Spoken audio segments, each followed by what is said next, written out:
Bismillahirrahmanirrahim. Assalamualaikum warahmatullahi wabarakatuh. Waalaikumsalam warahmatullahi wabarakatuh. Alhamdulillah hamdan katsiran thayyiban barakan fih kama yuhibbu rabbuna wa yarda. Asyhadu an la ilaha illallah wa asyhadu anna Muhammadan abduhu wa rasuluh.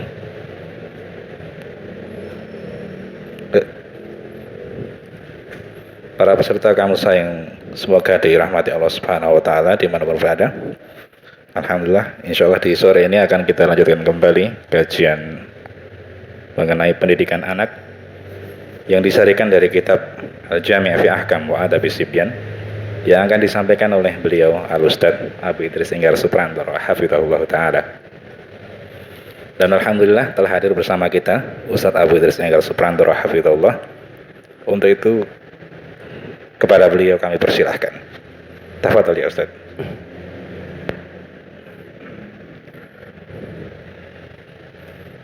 Bismillahirrahmanirrahim. Assalamualaikum warahmatullahi wabarakatuh. Alhamdulillahilladzi anzala ala abdihil kitaba wa lam yaj'al lahu 'iwaja qayyiman liyunzira ba'san shadidan min ladunhu wa yubashshiral mu'minina alladzina ya'maluna as-salihati anna lahum ajran hasana. Asyhadu an la ilaha illallah wahdahu la syarika lah wa asyhadu anna Muhammadan abduhu wa rasuluh sallallahu alaihi wa ala alihi wa sahbihi wa man walah wa man tabi'ahum bi ihsan ila yaumil qiyamah wa sallama tasliman katsira amma ba'd. Peserta kamusa yang dirahmati Allah Subhanahu wa taala, di sore ini kita akan mengawali dari bab kedua, yaitu tentang kriteria guru yang dipilih. Sebagaimana yang ada di buku kalian, bahwa kriteria guru yang dipilih itu ada 6 macam ya, 6 kriteria. Ya. Sebenarnya ada pula yang lebih daripada itu. Ya. Namun kita cukupkan di situ dari pokok-pokok saja.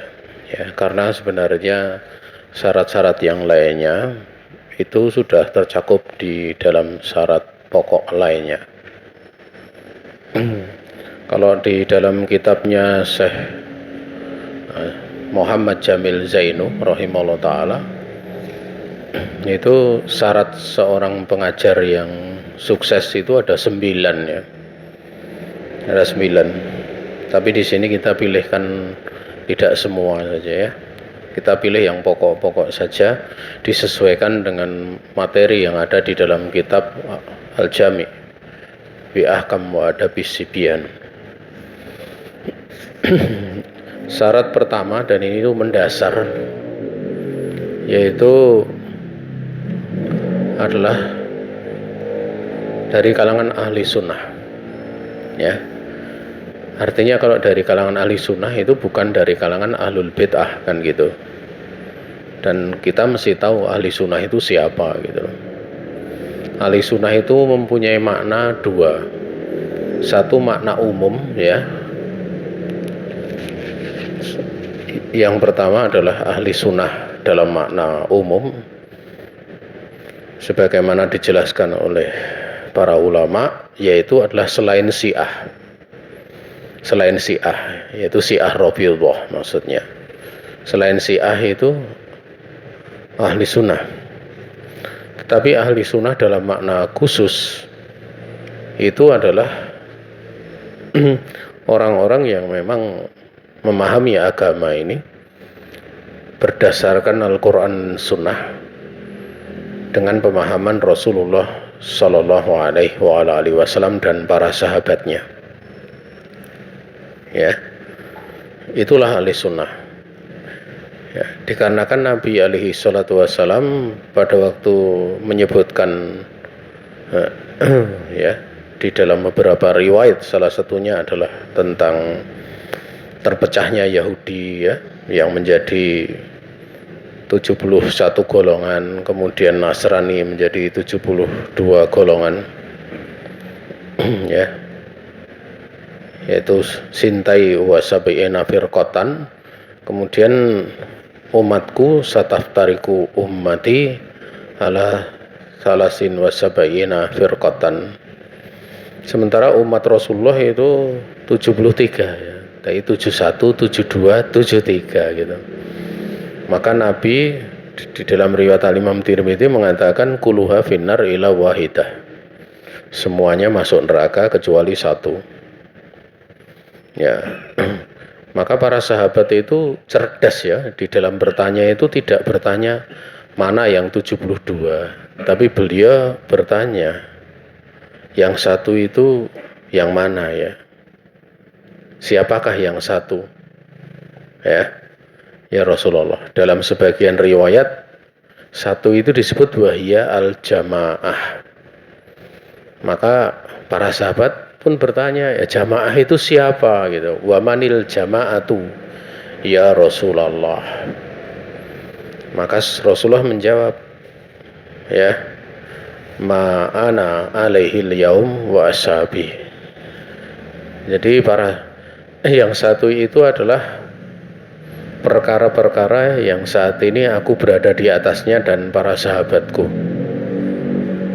Coba kalau kita lihat jawaban Nabi itu tidak menyebutkan seseorang, tidak menyebutkan orang per orang, tapi Nabi menyebutkan sifat.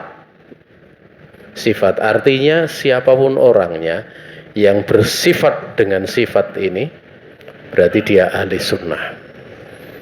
Nabi juga pernah ditanya tentang hadis wa ma'hum sab'una ya, sab'una alfan yadkhulunal jannah bighairi hisab wala adzab. Nabi juga pernah menyebutkan ya, bersama mereka, yaitu bersama umatku, itu ada 70.000 orang yang akan masuk surga tanpa hisab dan tanpa azab. Itu Nabi pada waktu menjelaskan 70.000 orang masuk surga tanpa hisab dan tanpa azab itu tidak disebutkan mereka para sahabat ya, mereka orang ini orang itu, enggak. Nabi menyebutkan sifat. Jadi orang tersebut humul ladzina la yastarkun wala yaktawun wala yatatayyarun wa ala rabbihim yatawakkalun. Artinya sifat gitu loh. Mereka adalah orang-orang yang tidak minta ruqyah. Mereka tidak melakukan pengobatan Mereka ini orang-orang yang tidak meyakini tiaroh, tidak meyakini nasib buruk karena mendengar suara burung. Dan mereka adalah orang-orang yang hanya kepada Rabb mereka bertawakal. Itu sifat. Yang namanya sifat itu tidak bisa orang mengaku ya. Kecuali hal tersebut dipersaksikan kalau dia punya sifat itu gitu. Selesai. Orang mau mengaku itu mudah gitu loh. Bikin saja kelompok ya, dia bikin kelompok misalnya menamakan dirinya itu ahli sunnah wal jamaah, tapi kerjanya tiap hari bid'ah, ya sama saja gitu loh. Jadi bukan penamaan ya, judulnya saja demikian, tapi tindakannya tidak pernah dikembalikan kepada Quran dan Sunnah, tidak dikembalikan kepada qala Allah wa qala Rasul. Sehingga dikatakan ahli sunnah wal jamaah itu menunjukkan bahwa sunnah itu adalah membawa persatuan. Makanya dikatakan ahli sunnah wal jamaah. Lawannya ahli sunnah ya ahli bid'ah. Ahli bid'ah wal furqah. Ahli bid'ah dan tukang pembikin perpecahan. Jadi yang membikin perpecahan itu adalah apa? Bid'ah gitu loh. Kenapa? Karena bid'ah itu berpecah dari sunnah, ya, berpecah dari sunnah. Jadi bukan orang yang punya pemahaman sunnah dan pemahaman bid'ah bersatu, bukan seperti itu. Tapi kepada asalnya, yaitu pemahamannya. Ingat, pemahaman.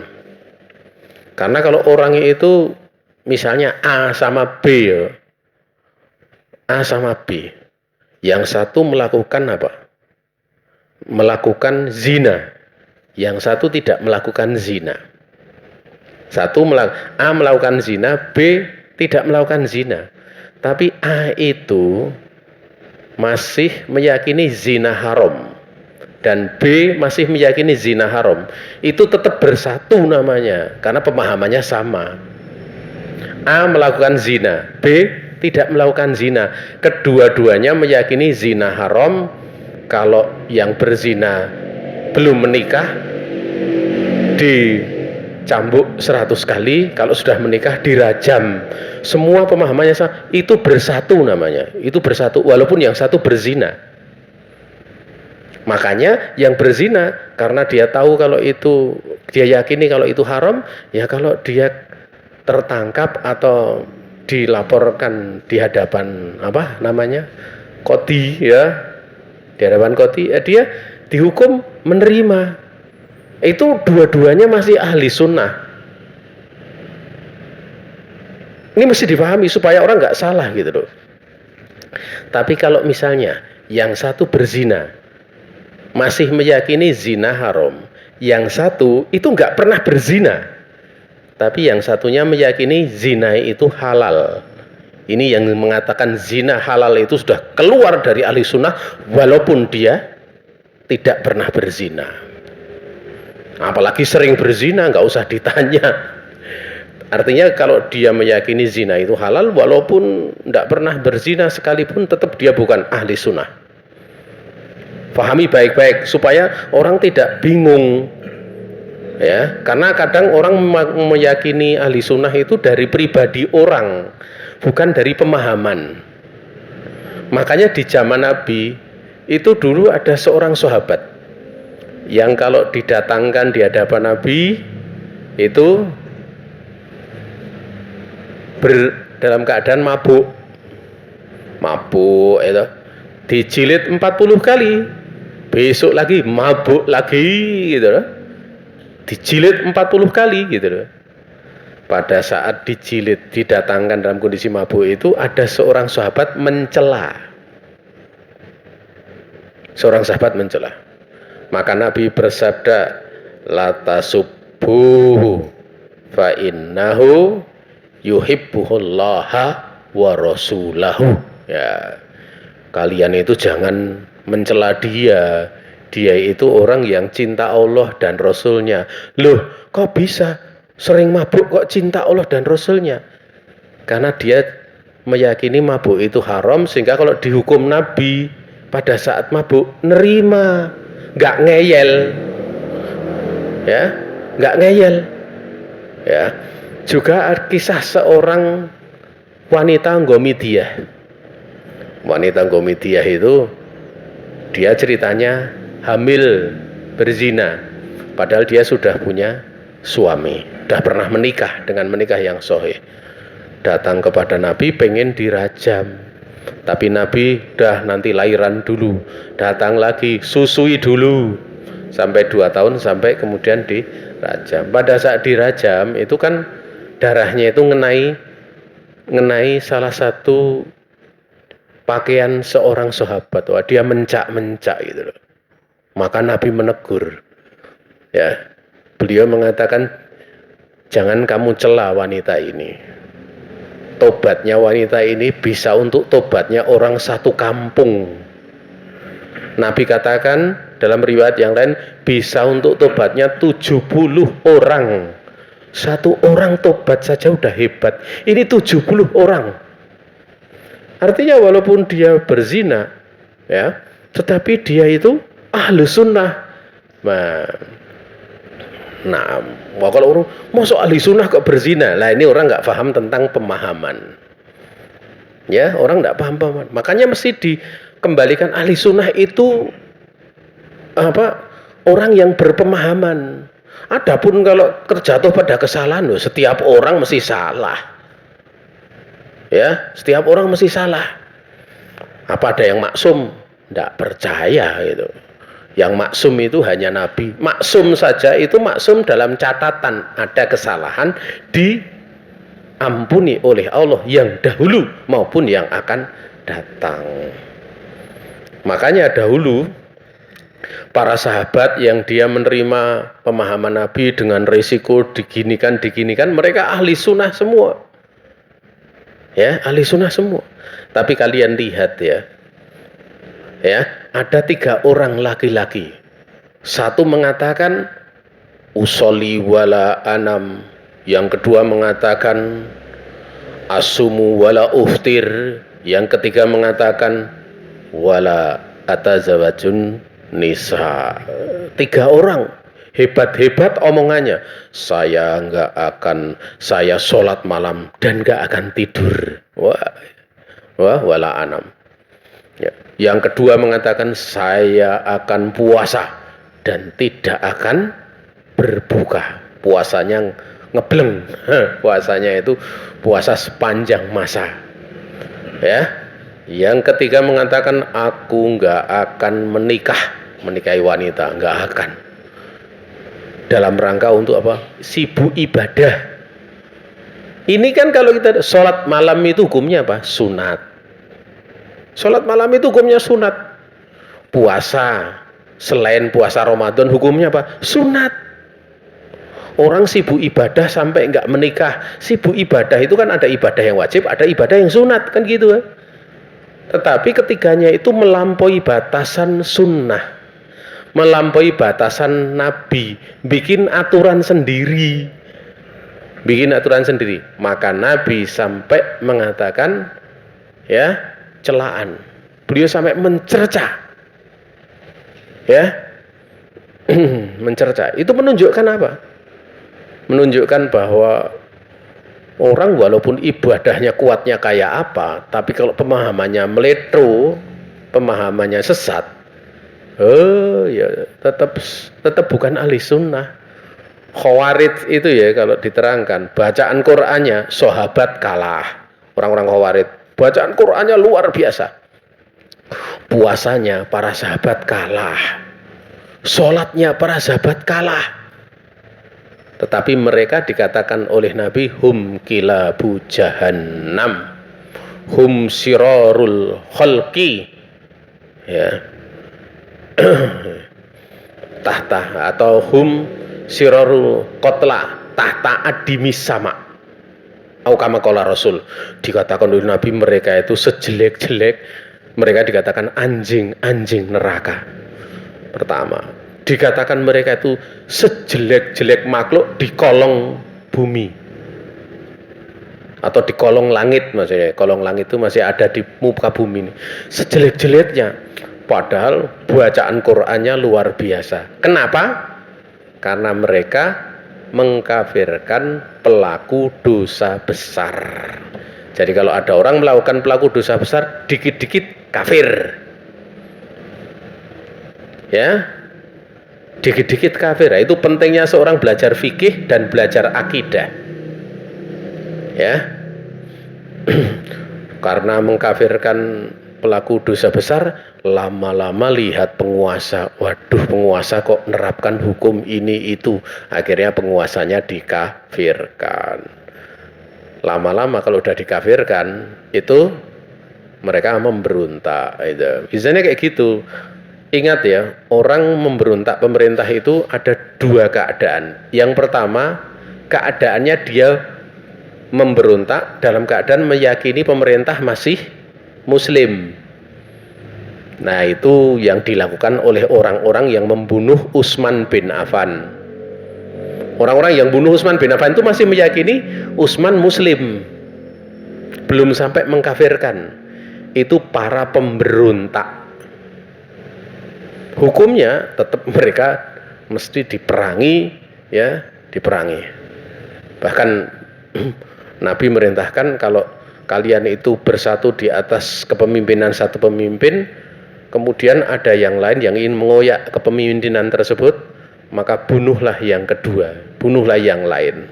Artinya yang berontak ini suruh bunuh. Ya, berontak itu suruh bunuh. Ya. Makanya kalau kita lihat dulu Mataram Islam itu kalau ada pemberontak mesti langsung dibunuh gitu. Kan Mataram dulu di atas Islam.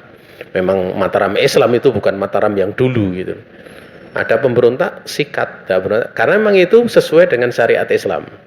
Yang kedua itu yang Khawarid. Khawarid itulah yang mengkafirkan Ali dan Muawiyah bin Abi Sufyan radhiyallahu taala anhum. Mereka itulah Khawarid. Ya. Jadi mereka memerangi Khalifah Ali, dalam mereka memerangi Muawiyah bin Abi Sufyan dalam keadaan meyakini Muawiyah dan Ali keduanya kafir. Keduanya kafir. Saudaraku kaum muslimin yang dirahmati Allah Subhanahu wa taala. Ini mesti difahami benar ya tentang masalah ini. Ya. Dan ingat ya, mesti dibedakan antara mengkafirkan secara personal dengan orang melakukan kekafiran kemudian disampaikan ayat-ayat kekafiran. Ada orang melakukan praktek kekafiran, disampaikan padanya ayat-ayat kekafiran, itu belum tentu mengkafirkan. Babnya namanya wa'id, ancaman. Jadi nggak perlu baper, mosok kamu ngafirkan saya. Nah, tentunya yang menyampaikan dalil, siapa yang ngafirkan ente? Saya hanya membacakan ayat tentang bahaya kekafiran. Kalau tindakan itu tindakan kekafiran, belum tentu orangnya kafir. Karena orang untuk dikatakan kafir itu syaratnya, ada syarat-syaratnya, ada penghalang-penghalangnya. Makanya nggak sembarangan, ya, nggak sesederhana ya mengatakan mentakyin memastikan kafir.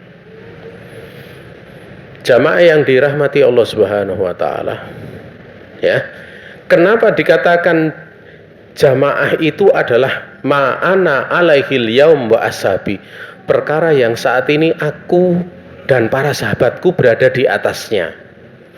Kok tidak dikatakan Rasulullah di atasnya saja, kok para sahabat juga diikutkan? Makanya sering di khutbah-khutbah Jumat itu ada yang tidak mau mengatakan seperti ini. Dia membacanya sholawat seperti ini. Allahumma sholli wa sallim ala nabiyyina Muhammadin wa ala alihi wa sahbihi wa man walah wa man tabi'ahu. Dia tidak mau mengatakan wa man tabi'ahum. Itu beberapa khotib dia mengatakan waman tabi'ahu. Artinya kalau waman tabi'ahu adalah orang yang mengikuti Nabi Muhammad alaihi salatu wassalam. Tidak waman tabi'ahum. Kalau waman tabi'ahum itu orang-orang yang mengikuti Rasulullah dan para sahabat. Mereka tidak mau membaca dengan waman tabi'ahum. Ini enggak faham ayat yang ada dalam akhir surat apa? Surat At-Taubah. Di mana dalam akhir surat At-Taubah itu diterangkan oleh Allah, ya, asabiquna wasabiqunal awwalun minal muhajirina wal ansor walladzina taba'uhum. Allah katakan walladzina taba'uhum, bukan walladzina taba'uhu, tapi walladzina taba'uhum. Al-ayah, ya, itu dalam ayat kan disebutkan oleh Allah radhiyallahu anhum wa radu an. Allah ridho kepada mereka dan mereka ridho kepada Allah. Ya, ini menunjukkan apa? Bahwa mengikuti sahabat itu kita tahu mengikuti sahabat dalam hal apa? Dalam hal pemahaman yang benar. Karena para sahabat itu mereka mengikuti pemahamannya benar. Walaupun sahabat ada yang apa? Sahabat ada yang berzina enggak, saya tanya? Ada. Ma'is bin Malik berzina, itu sahabat Nabi. Ya, tapi bertobat. Ka'ab bin Malik lari tidak ikut peperangan, bukan sekedar lari, nggak ikut peperangan, dosa besar. Itu sahabat. Tapi pemahaman Ka'ab bin Malik, dia tetap merasa salah. Lah pemahaman merasa salah inilah yang patut untuk kita ikuti tatkala kemudian kita terjatuh pada sebuah kesalahan. Yang lain-lainnya lagi, Utsman bin Affan itu pernah salah enggak? Pernah. Kemudian bertobat, diampuni oleh Allah. Ya. Nah, sikap tatkala para sahabat terjatuh pada kesalahan itulah yang kita mesti melihat sikapnya gimana gitu. Ya. Makanya ahli sunnah itu adalah apa? Orang-orang, ya, orang-orang sifat itu, orang-orang yang mereka memahami agama ini sebagaimana yang difahami oleh Rasulullah dan para sahabat. Itulah ahli sunnah, ya. Jadi seperti itu, sehingga mudah saja gitu loh, mudah saja orang bisa diketahui misalnya memahami agama. Ada Mu'tazilah memahami agama dengan akal, tidak dengan pemahaman Rasul dan para sahabat, berarti bukan ahli sunnah. Makanya mereka mengatakan Quran makhluk, mereka memahami dengan ilmu filsafat. Selesai gitu loh ya. Nah, ya. Dan sebelum kita lanjutkan lebih lanjut, ini perkara paling mendasar ya, karena banyak orang salah memahami seperti ini. Memahami tentang makna ini banyak yang salah. Maksudnya seperti ini. Ada sebagian orang itu memahami seperti ini. Ahli sunnah wal jamaah itu ya harus bersatu seluruh kaum muslimin. Karena muslimin sebagian ada yang punya akidah kuat, akidahnya kuat, tapi akhlaknya jelek. Kelompok sana ya masalah akidahnya, akhlaknya bagus, tapi akidahnya jelek. Misalnya seperti itu. Yang sana punya kekuatan ekonomi, tapi fikihnya amburadul, misalnya gitu. Yang sana fikihnya luar biasa, tapi ekonominya amburadul. Jadi umat Islam untuk bisa kuat, untuk menjadi ahlussunnah itu ya bersatu semua, karena masing-masing tidak ada yang sempurna. Nah ini sudah memahami dalil dari sisi pelaku.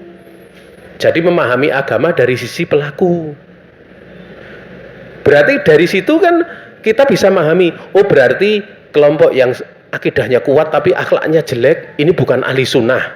Karena akidah sunnahnya cuma sepotong. Yang sana fikihnya kuat tetapi akidahnya kurang, berarti punya ahli sunnah sepotong lagi. Yang sana sepotong-sepotong, ayo dijatuhkan, ini jadi ahli sunnah namanya. Nah, seperti itu nanti jadi ya, memahami agama dari kenyataan yang terjadi. Memahami agama itu dari mana? Dari dalil, dari Al-Quran dan Sunnah. Contoh misalnya, cara berpikir seperti itu misalnya umat Islam banyak yang sholat enggak? Lebih banyak yang sholat apa lebih banyak yang tidak sholat? Ya sudah, kita katakan lebih banyak yang sholat saja untuk husnudzon kepada yang lain gitu loh. Walaupun ya nggak sholat sebenarnya banyak sekali gitu loh. Ya sudah, saja. Pokoknya banyak yang sholat. Tapi kok kalau ada koruptor ketangkap, kok ternyata muslim ya, sholat lagi. Bingung toh? Nah, seperti itu. Apakah kemudian Islamnya yang salah atau orangnya yang salah? Harusnya difahami seperti itu. Itu yang salah bukan Islamnya, tapi orangnya. Makanya kalau kita ingin misalnya mempersatukan umat Islam, itu tidak ada cara kecuali seperti yang disebutkan oleh Allah, fa in tanaza'tum fi syai'in farudduhu ilallahi war rasul. Ini mesti seperti itu. Kalau kalian itu berselisih di dalam dua urusan, maka kembalikanlah kepada Allah dan Rasul. Kembalikan kepada dalil Al-Quran, kembalikan kepada hadis Nabi alaihi salatu wassalam. Tetapi yang namanya sudah punya pemahaman yang macam-macam itu ya, untuk mempersatukan itu Masya Allah ya, setengah mati pokoknya. Mempersatukan di atas al-haq ini susahnya luar biasa. Dibutuhkan untuk bisa bersatu seperti itu, butuh orang yang benar-benar punya ketulusan setingkat ulama-ulama yang dekat, yang sangat kuat keilmuannya, imannya kuat, ya. Bahkan yang mempersatukan pernah terjadi persatuan seperti itu di masa Nabi alaihi salatu wassalam. Ya. Naam. Ya.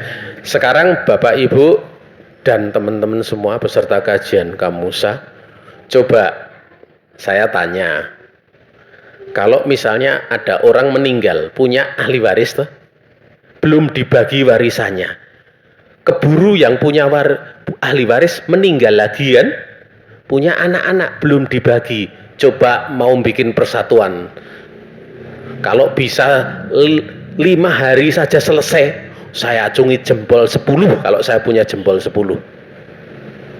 Biasanya akan padu rame, rebutan lemah. Karena apa? Sudah bergenerasi.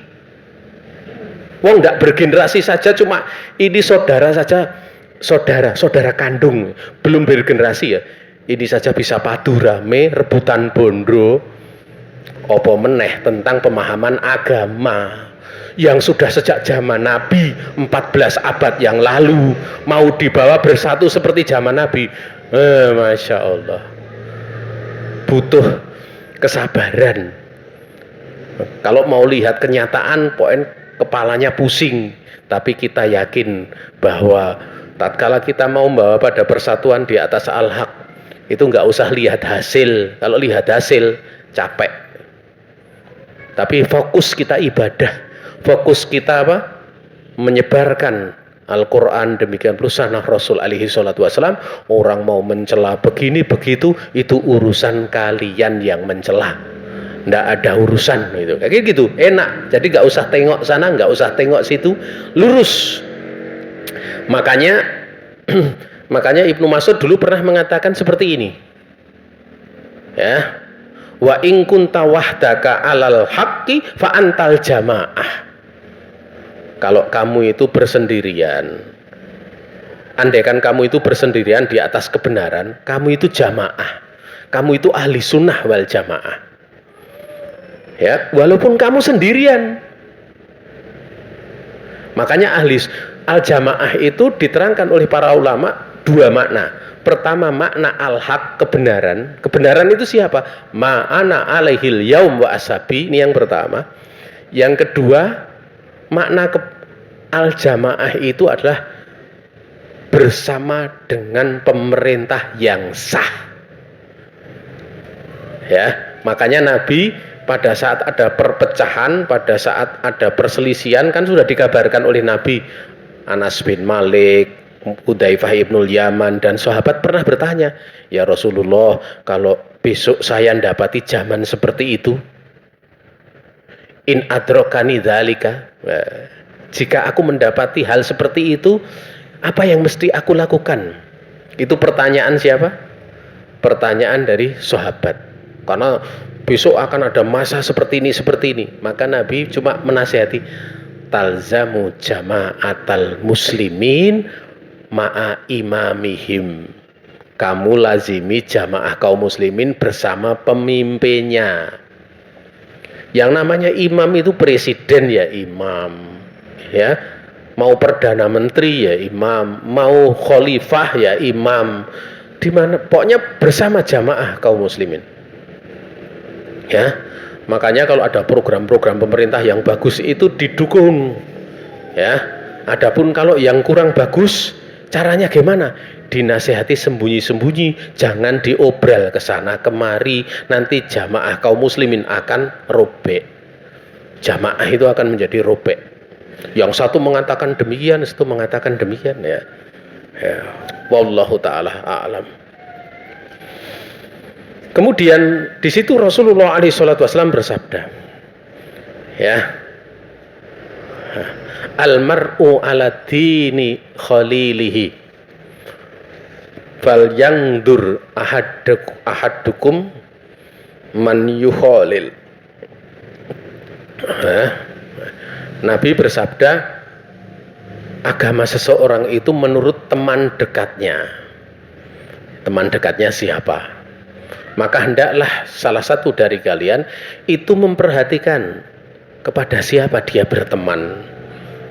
Ya, pada siapa dia berteman. Kalau temannya itu adalah orang-orang yang nggak jelas, ya bisa masuk ke situ. Makanya para ulama sering mengatakan barang siapa yang menyembunyikan pemahamannya, dia tidak akan bisa bersembunyi. Dia tidak akan bisa bersembunyi siapa temannya.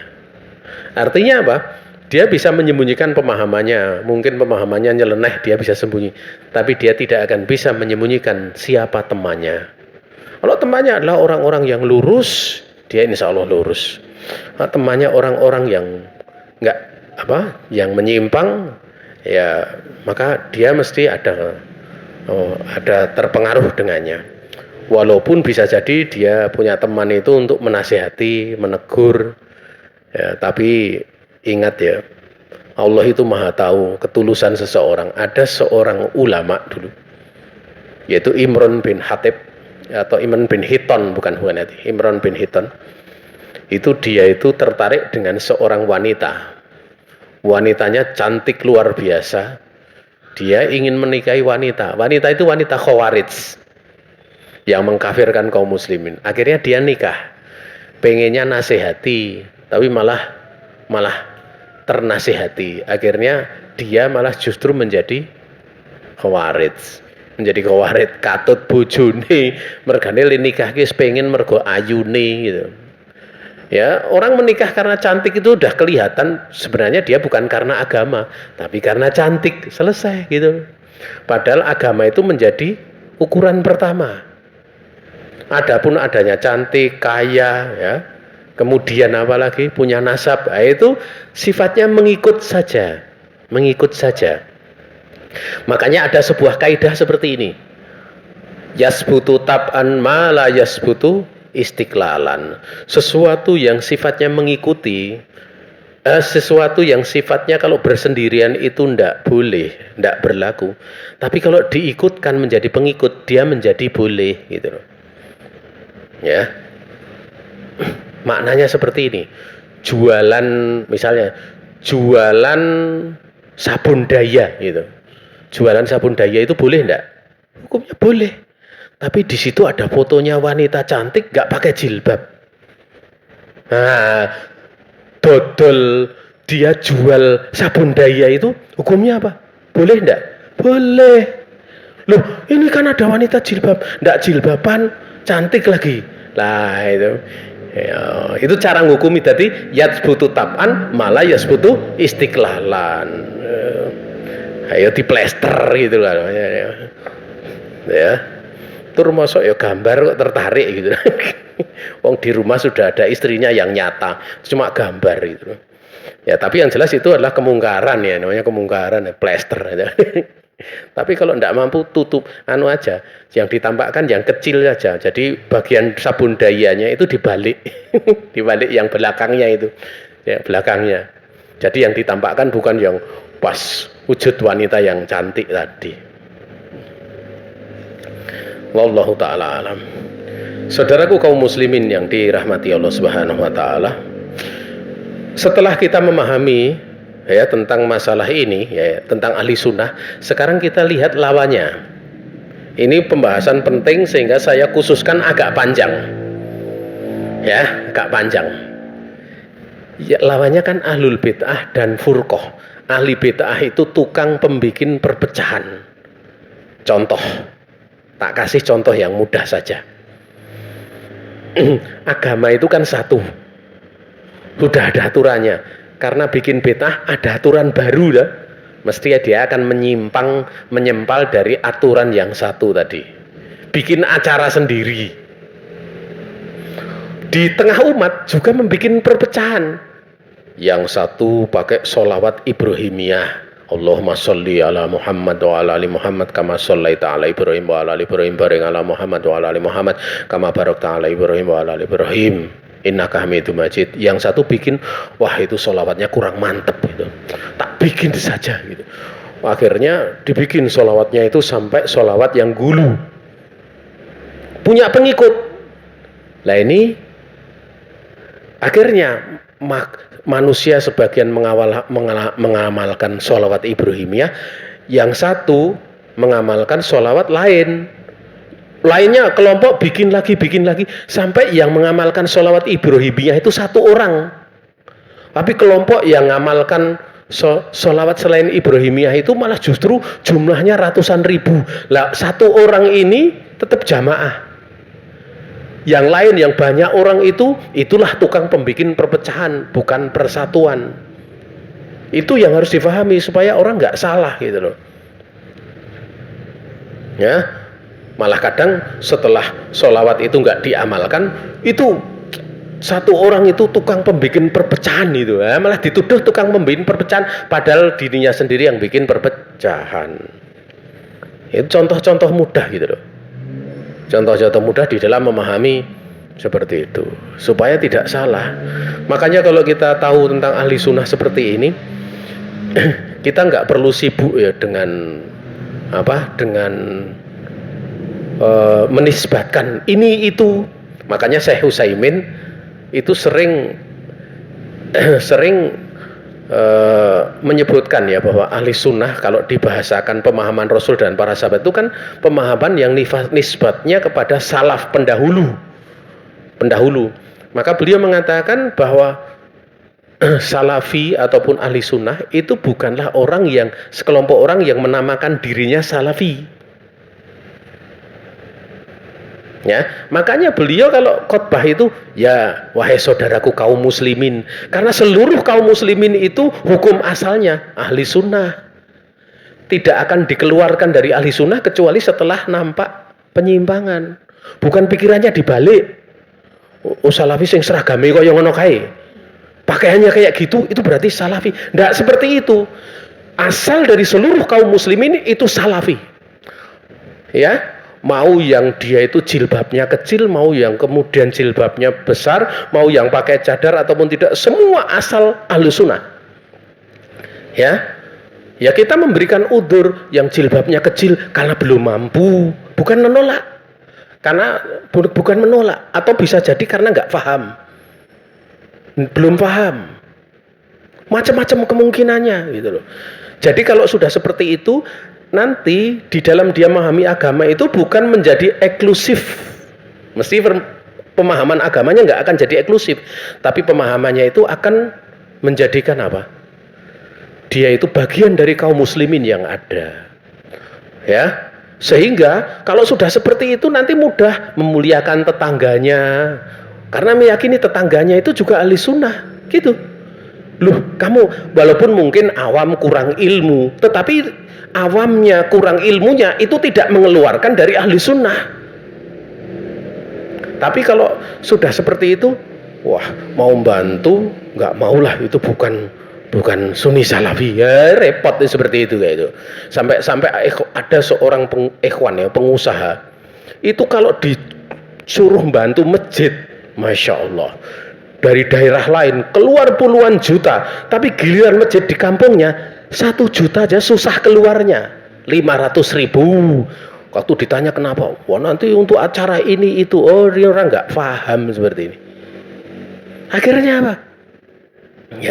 Ya kalau seperti itu ada yang pakai aliran kesempurnaan, ini semua salah, ini semua salah. Wah, akhirnya pada saat dia di rumah sakit, karena sudah anak istrinya di rumah sakit, kan nyari kartu BPJS ya, nyari bantuan keluarga miskin. Wah, sama Pak Dukuh donekke, jare kowe ngaram kayak iki, karena gawene ngonek-onekke, sering mencela ini mencela itu. Ya haram ini haram itu bukan ahli sunnah. Begitu ketemu Pak Dukuh tutui, itu karena apa? Bodoh, dia nggak paham masalah itu. Asal dari kaum muslimin itu ahli sunnah, itu harus difahami. Ya, tidak bisa keluar dari ahli sunnah kecuali setelah ada hal yang memang penyimpangan prinsip yang mengeluarkannya. Penyimpangan prinsip saja kalau misalnya orang belum mengamalkan, itu belum tentu karena dia salah memahami, karena tidak paham, bisa jadi.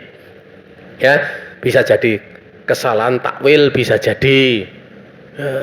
Oleh karena itu para ulama tetap mengkategorikan ulama-ulama yang zalah, tergelincir, itu mereka menganggap sebagai ahli sunnah. Ya. Nah ini ya agar supaya kita tidak salah memahami. Ya. Saudara kaum muslimin yang dirahmati Allah Subhanahu wa taala, ini sudah jam 16.47 ya. Ya, kalau ada pertanyaan kami persilahkan. Ini satu poin dipanjangkan.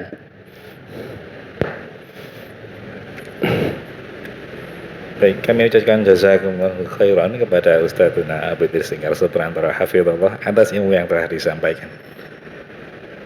Baik, selanjutnya kami persilahkan bagi seluruh peserta Kamusa, baik online maupun offline, yang ingin bertanya secara langsung maupun melalui tulisan. Kami persilahkan.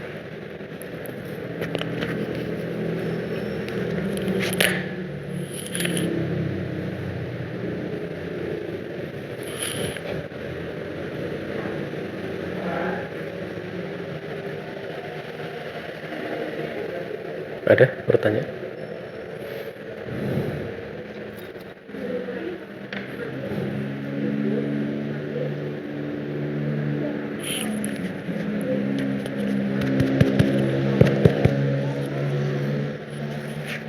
Ahwan Ustadz, Ya. Ana ingin bertanya, tapi mohon maaf sebelumnya. Bagaimana mencikapi tentang tahdir? Apa? Tabdi. Tahdir.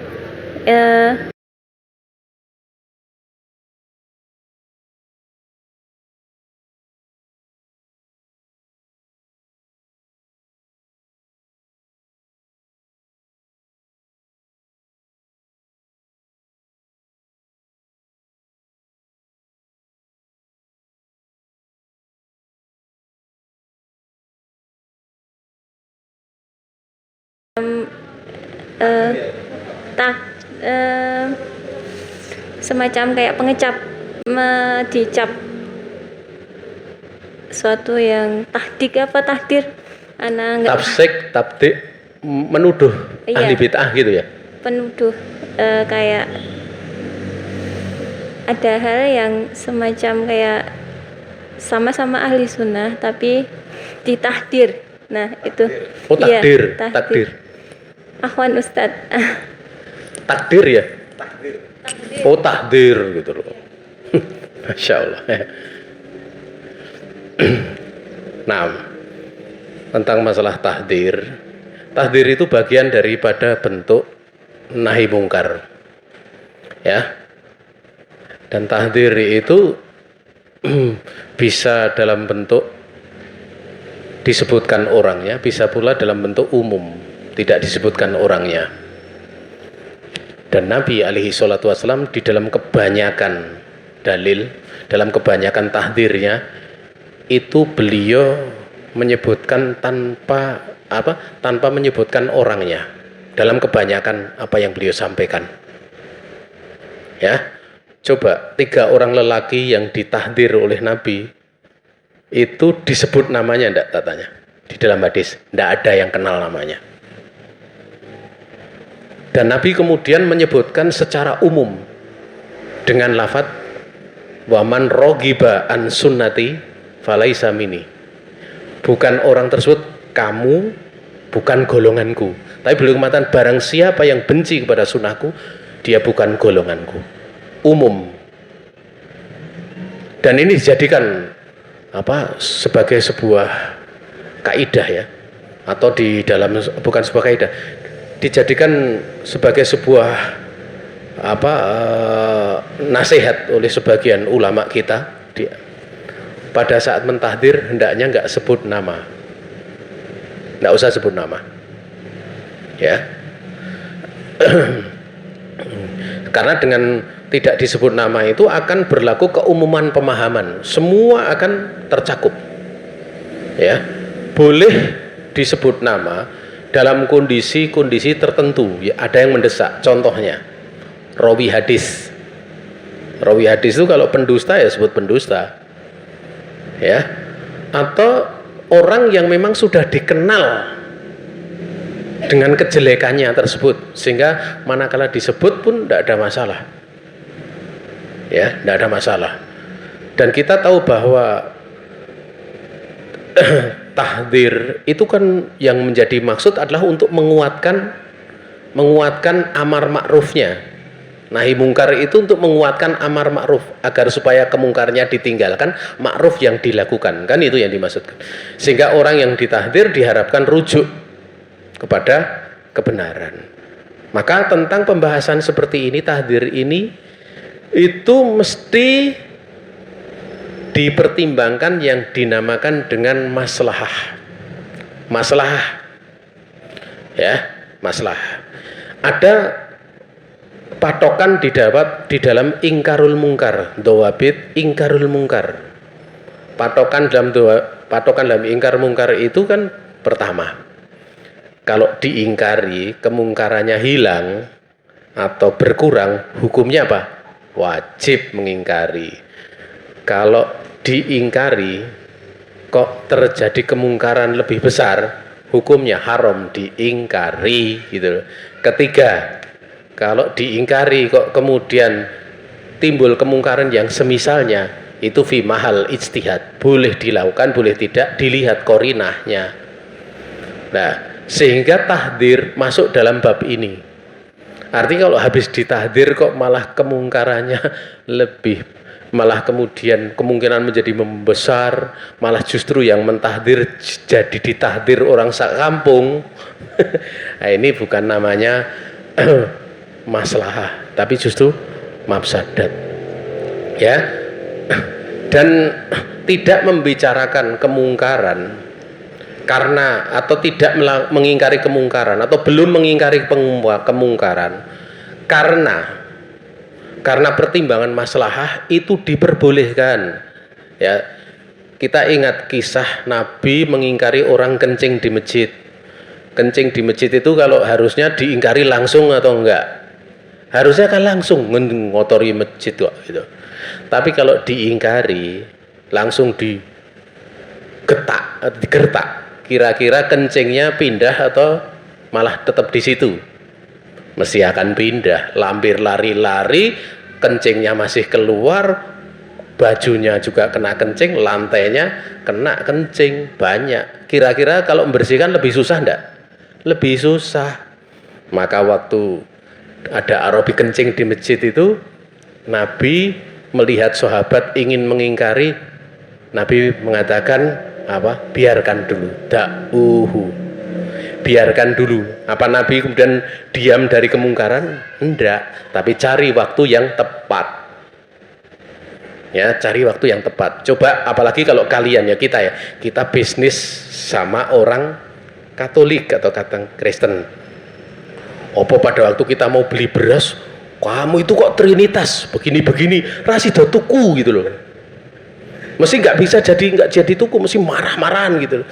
Ya, ada waktunya dibicarakan, itu ada waktunya, gitu.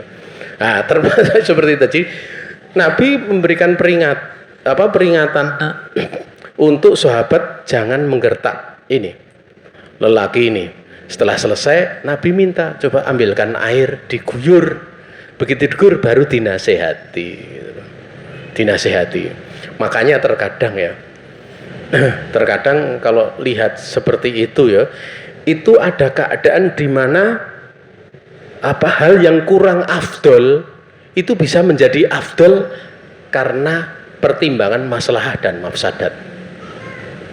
Coba antara mengingkari kemungkaran dengan menolak kejelekan dengan kebaikan. Akhlak kan, ini kan hukumnya sunat. Menolak kejelekan dengan kebaikan itu hukumnya sunat. Sementara mengingkari kemungkaran itu hukumnya apa? Wajib, kan?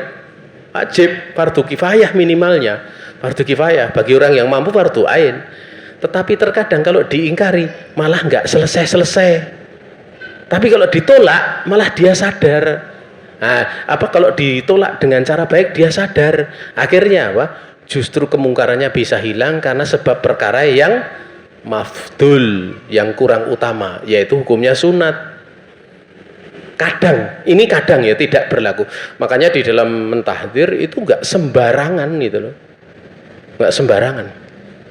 Ya, artinya di situ ada pertimbangan-pertimbangan sisi maslahat, mafsadat ya. Nabi pernah didatangi seseorang. Sebelum laki-laki ini datang, Nabi mencela. Ya, Nabi mencela. Setelah lelaki ini datang, Nabi berseri-seri wajahnya. Setelah itu apa? Lelaki itu pulang, kemudian Nabi ditanya oleh Ibunda Aisyah, kok sebelumnya berkata seperti ini, kemudian setelah itu kok beliau berseri-seri gitu loh. Pada waktu nemui, Nabi kemudian menjelaskan sebabnya. Jadi ada adab-adab di dalam mentahdir yang jelas. Tahdir itu tidaklah berlaku mutlak, lakin yata'allaq bil maslahah. Namun itu berkaitan dengan maslahah. Wallahu ta'ala. Kalau lebih diperinci sebenarnya ada babnya sendiri. Mungkin demikian ya, bisa disampaikan ya. Oh, di grup ada.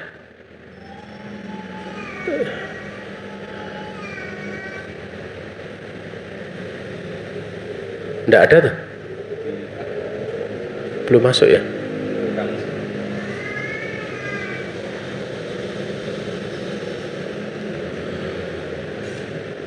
Sebentar. Bacakan aja.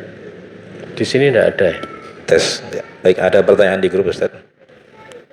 Bismillah, Afan izin bertanya. Assalamualaikum ya Ustaz. Izin bertanya Ustaz. Saudara, ada yang beranggapan bahwa presiden bukan ulil amri karena presiden mengakui agama selain Islam dan tidak memakai hukum Islam. Saudara beranggapan bahwa ulil amri harus di antara kaum muslimin saja, tidak seperti presiden di antara masyarakat yang banyak agama. Bagaimana cara memberikan beliau penjelasan Ustaz? Jazakallahu khairan wa barakallahu fikum. Kalau mau dijawab lebih rinci, jawabannya belajar kitab Al-Usulus Sittah. Sebenarnya jawabannya itu. Tetapi ada sebuah hadis ya, bahwa Nabi alaihi salatu wasallam menyebutkan kelak itu akan ada pemimpin ya, ada pemimpin yang mana pemimpin tersebut itu dia tidaklah mengambil petunjuk dengan petunjukku, ya, wala yahtaduna ya bihadi, ya, dan mereka ini tidak mengambil sunnah dengan sunnah Nabi, tidak mengambil petunjuk dengan petunjuk Nabi, tidak mengambil sunnah dengan sunnah Nabi. Itu kira-kira apa? Selain Islam atau bukan? Masuk enggak? Masuk.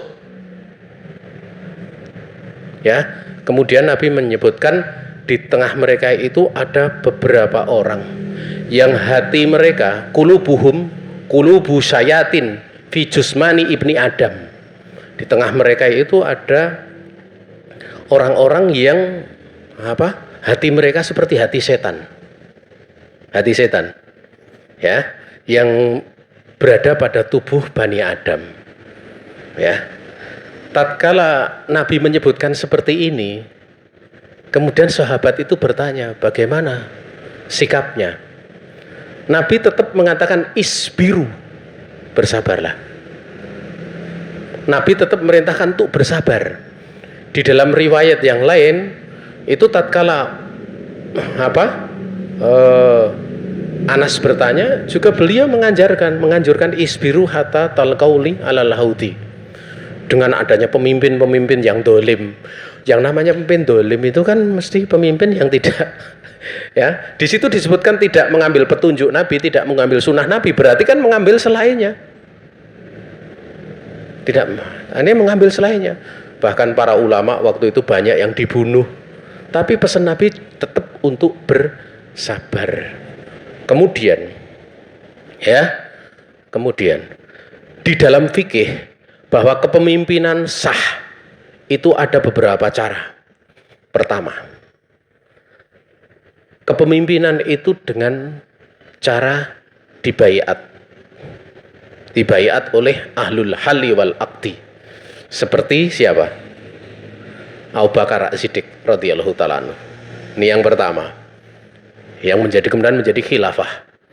Kemudian yang kedua itu dengan khilafah sebelumnya atau pemimpin sebelumnya membaiat pemimpin setelahnya atau menunjuk pemimpin setelahnya, dan itu Abu Bakar itu menunjuk Umar bin Khattab tidak melalui ahli suro, tidak melalui ahlul hali wal aqdi. Karena sebelum itu sebelum meninggal Abu Bakar berembuk dengan meyakinkan kepada para tokoh besar sahabat, pokoknya Umar yang nanti akan jadi pemimpin, dan itu sah. Itu sah. Ya. Kemudian yang ketiga, para ulama sepakat bahwa pemberontakan kalau kemudian dia berkuasa itu sah kepemimpinannya.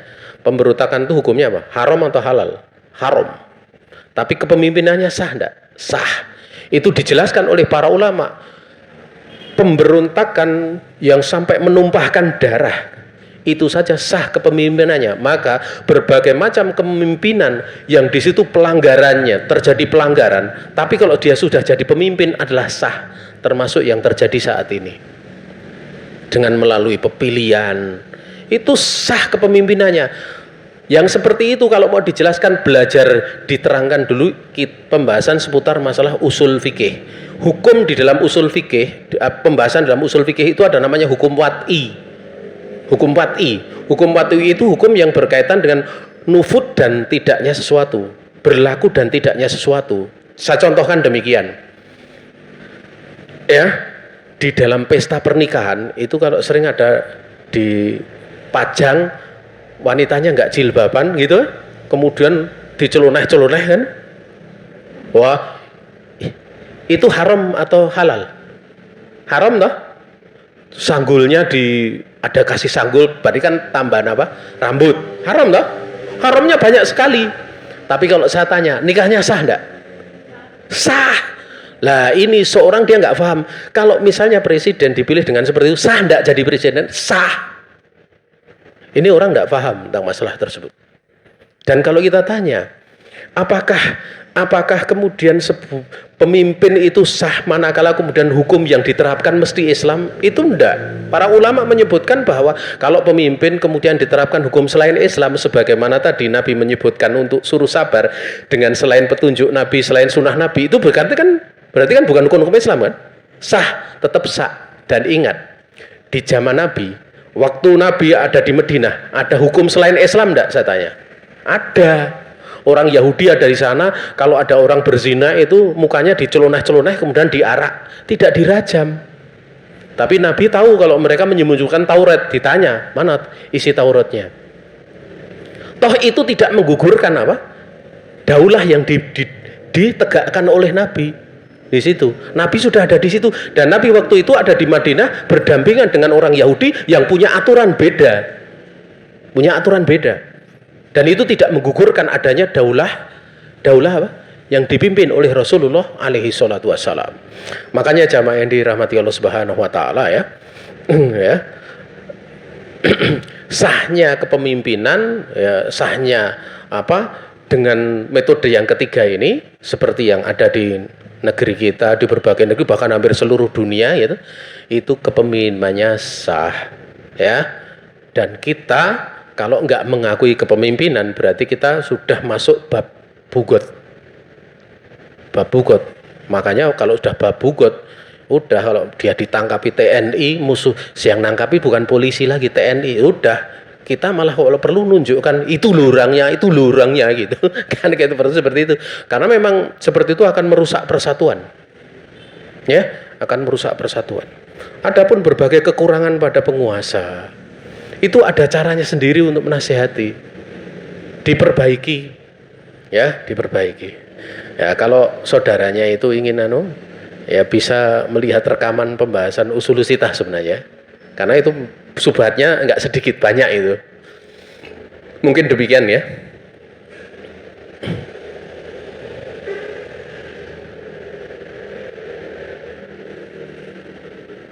Tes. Baik, kami mengucapkan jazakallahu khairan kepada Ustadz Abu Idris Enggar Suprantoro atas jawaban yang diberikan dan atas ilmu yang telah disampaikan. Kami mengucapkan juga jazakallahu khairan kepada seluruh peserta Kamusa, baik online maupun offline. Ini dikarenakan waktu sudah menunjukkan pukul 5 lebih ya. Apabila masih ada pertanyaan dan bisa dikirimkan ke grup, insya Allah juga tetap akan dijawab oleh Al Ustadz di waktu yang lainnya. Baik.